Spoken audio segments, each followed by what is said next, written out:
Joel, I think even you would have to admit that you have to be a bit surprised about your rise here. I mean, it was just a few years ago. I was watching you when you're playing for Trinity Western at the U Sports Championship before you got drafted by Tommy and Cavalry.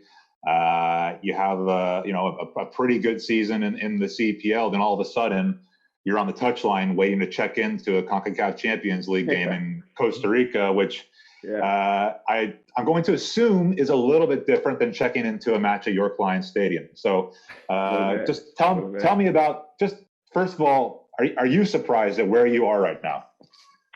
Look, I've been asked this question a lot. I'm not surprised with where I'm at. I would be lying if I said I wasn't surprised of how quick it happened.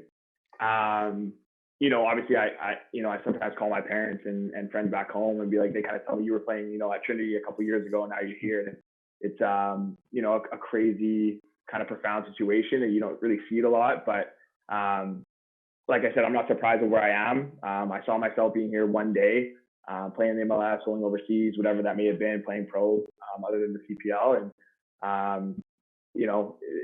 how quick it happened, it's a blessing and I'm grateful for it. And, but yeah, I mean, I'm not surprised that I'm here now, but I was a little taken back of how quick it happened because just the whole transition from Calgary to Montreal happened like that. And I was here and I was in medicals and doing physicals and all those sorts of things. So, yeah, I mean, like I said, I'm not surprised that I'm here, but I'm surprised about, kind of how quick it happened. I know you believe in yourself. A few of us were surprised, though, that you actually made that original travel squad for the first Champions League games because just of where you came from, obviously. And then, the internet, at least the CPL kind of Canadian soccer internet, blew up a little bit when your number got called in that match. How nervous were you when you were ready to check in to that game? Because if things go wrong in that game, a lot of times people only get one chance in that situation, but things went right for you. So what was going through your mind? How nervous were you?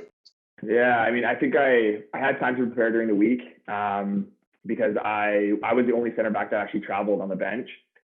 So I kind of knew if anything did happen and were to happen, I'd be the first one probably called up. So I kind of prepared myself during the week and kind of knew that might and could happen. Did I expect it to happen in the 17th or 15th minute or whatever it was? Absolutely not. But I'm the type of player, I told people this, I stay ready. And through my career, I've taken opportunities wherever they've come. Obviously looking at Cavalry, going into the season, I started, but Mason Trafford got injured and that was a big piece and a big part of our team. And I stepped in and I did the job and I thought I had a really good half of the season. And that's the kind of player I am. And I knew exactly, like you said, it could be my only opportunity. So I got to take advantage of it. And I've done that my whole career. And that's kind of how I've gotten here so far. I'm going to let somebody else get a word in. I'm going to let Oliver, I'm going to let you speak. Oliver, I'm going to let you speak. I promise. Thanks, guys. But what did the head coach say to you when he called your number there? Did he say anything? Did he just say you have the quality to do this? What kind of direction? What did he tell you? Yeah, there's no direction. All I remember, because I tell people that it was a blur.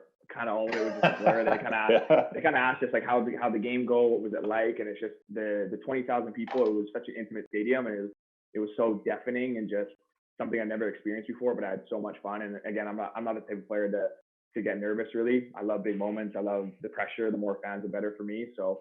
I was nervous for you. Like, I mean, so many people call me from home. My parents kind of get way more nervous than I do. And it's, because I've been a fan before and it's actually true. Sometimes as a fan, you get more nervous.